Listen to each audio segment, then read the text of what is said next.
Hey everyone, welcome to the free response question. And today we're going to take a look at what a free response question is, how do you structure your response, and then some sample responses for you to study. So let's start off, first of all, with an overview. The free response question measures your proficiency, there's that key word, on one of the objectives from the unit.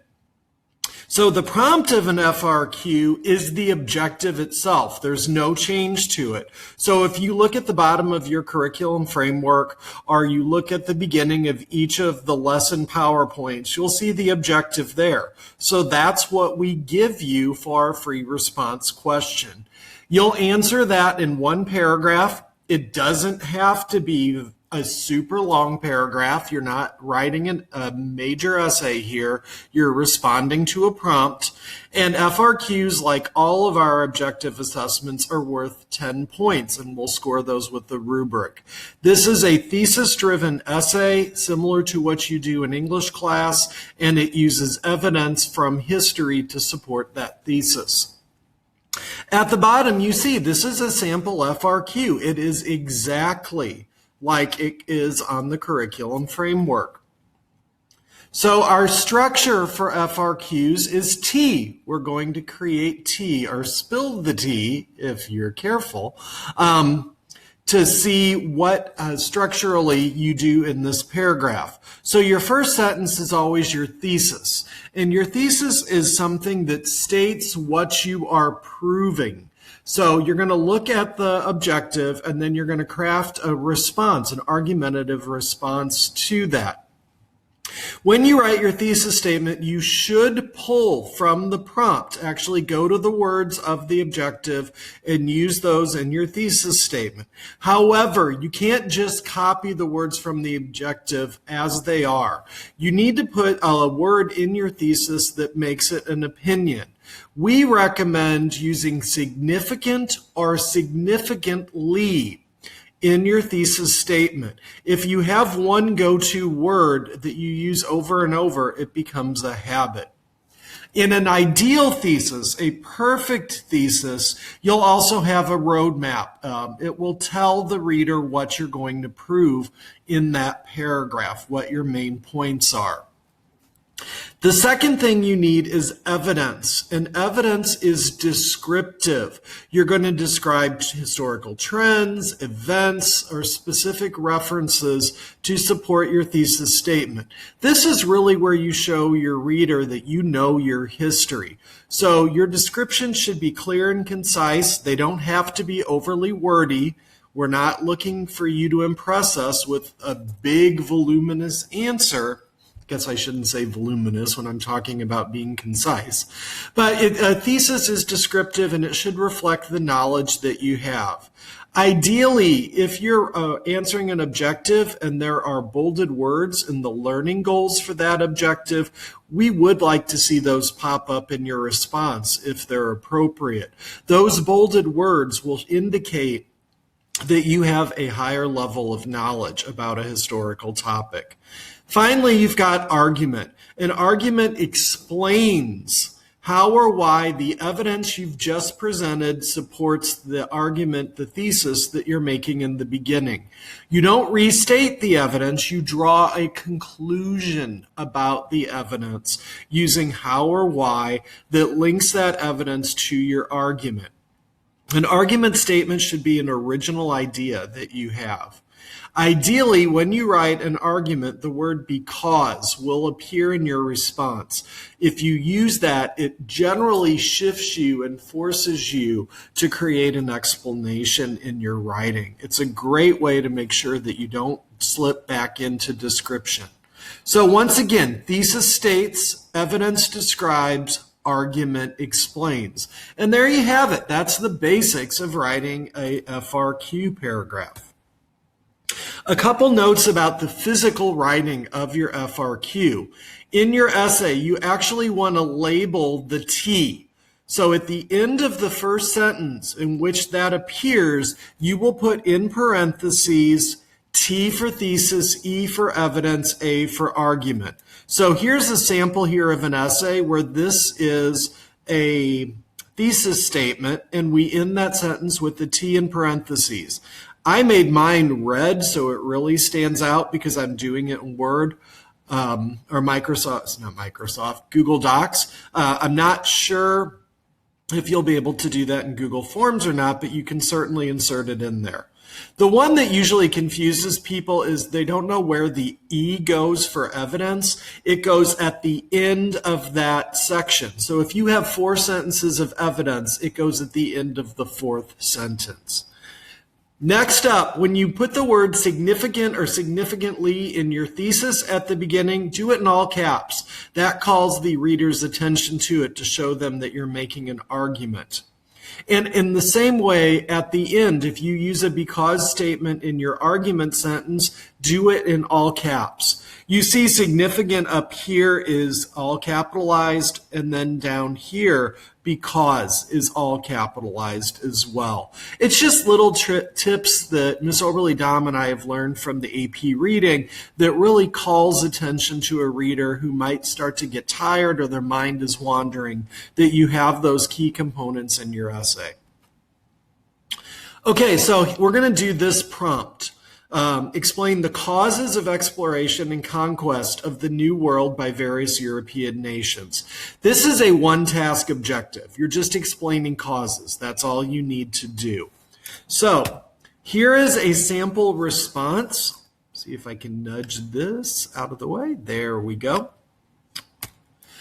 Pause the video at this point and really read this FRQ response. You see where the thesis ends. You see the evidence. Again, the E is at the end of all my evidence sentences, and then my argument here. When you're ready to begin again, unpause the video and we'll talk about the paragraph. And you're back. Okay, so let's break this down. Here is our thesis sentence. We have significant in the answer, and we pretty much took the wording of the prompt. Explain the causes of exploration and conquest of the New World by various European nations. The 3 significant causes of European exploration and conquest of the New World were gold, God, and glory. That's my roadmap. That's that roadmap that will appear in my ideal response to tell the reader these are the points that I'm going to be making. Significant always modifies causes, are effects, or comparisons, or contrasts. That's where you want to put the word in. You don't want to say the 3 causes of significant European exploration. That doesn't really make sense. There are significant causes, significant continuity, significant changes. And of course, if you think that they're not that important, you could say minor, but why would they have you write an essay on something that's minor? It doesn't get used very often. Here you saw all of the evidence, and I made sure to touch on gold, God, and glory. And you'll notice I worked the word cause into all of them. Gold caused, God caused, and glory caused. Just to remind the reader and myself that this is a causation paragraph. Finally, at the end, I pull from my thesis statement in the prompt again. I usually flip it around so my roadmap starts it off. Gold, God, and glory were these 3 things from my evidence. That creates a seamless transition. Were significant causes of European exploration and conquest of the New World because they provided new resources and opportunities for wealth and fame in the Americas that no longer existed in the Old World. I didn't all caps significant here because it's not the thesis, but I did all caps because. And you'll notice at the bottom here that my argument isn't just restating what gold, God, and glory were. You've already done that. It's saying that those were motivations because they created something in the New World that didn't exist in the Old World. If you look at the evidence, it talks about how the New World provided these opportunities, but it's explicitly stated in that last sentence of the paragraph. That's my original thought, that gold, God, and glory were the causes of European exploration because the New World provided something in those 3 areas that the Old World did not. Okay, let's take a look at another FRQ prompt. Now, this one is a two-part prompt. Explain the causes of the Columbian Exchange and its effect on Europe and the Americas during the period after 1492. Again, causes and effect, which is different than this prompt, which is just causes. So our essay is going to be a little bit different. Again, pause the video, read through the essay until you feel like you have a good grasp of it, and then unpause, and we'll talk about what's in there. All right, great job. So we'll start off, first of all, with we've got the word significant, all caps to make it stand out, and we've got a T, so this must be the thesis sentence. The significant cause of the Columbian Exchange was European travel between the Americas and Europe, and its significant effect was a change in the racial population of the Americas. I need two significance because there's two parts to the prompt. I did mine in one sentence, perfectly fine to do. If you can't figure out how to join those two parts, just do two thesis sentences and put the T after the second one. You don't need two sentences for your thesis. You can combine the two parts together, but you must address both parts with significant and then a roadmap. In this case, it's European travel between Americas is the first roadmap, and a change in racial population is the second. You'll notice I went into the evidence and I defined the Columbian Exchange just so the reader knows that I understand what that is. I thought it was an important definition to make sure that they can see I know what I'm talking about. It's a bolded word, so I wanted to get it in there, and it flows logically. Now, I didn't go into super great detail about the Spanish brought the horses, and the horses forever changed the lifestyle of people on the Great Plains, and it made them nomadic and hunting, and didn't need to go into that. I just needed to show that the Spanish brought the horses and they brought the smallpox, and then they took corn and beans from the Americas back to Europe. I go on in my evidence to develop specifically the smallpox as the killer of New World people, and then corn and potatoes as the benefit for Europe that they got from America. Remember, we're talking about a change in race in the Americas. These are leading up to that. Now, when we get to the argument, this is different than the thesis. When you get to the argument, if there's two parts to the thesis, we want to see two argument sentences occur. Break that into two because arguments usually require a degree of complexity. So, two-part objective, two-part argument. That you must do.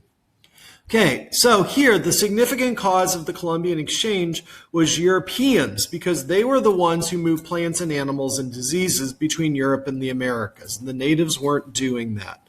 The significant effects of the Columbian Exchange was the change in North America from a continent with a native majority to one with a white majority, being a little bit more specific about that racial change.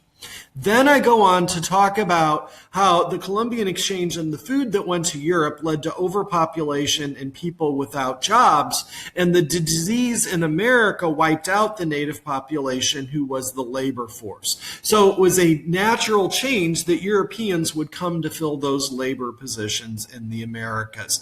You could even spell that out more clearly. I didn't because honestly I was running out of room on the slide, but you could state explicitly that white Europeans came to the Americas because the native people had been killed off by smallpox and other Spanish diseases. There you go. It's a two-part response. Again, not super long. We don't need everything that we taught you in the lesson to assessment. Thanks a lot, guys. Have a great day.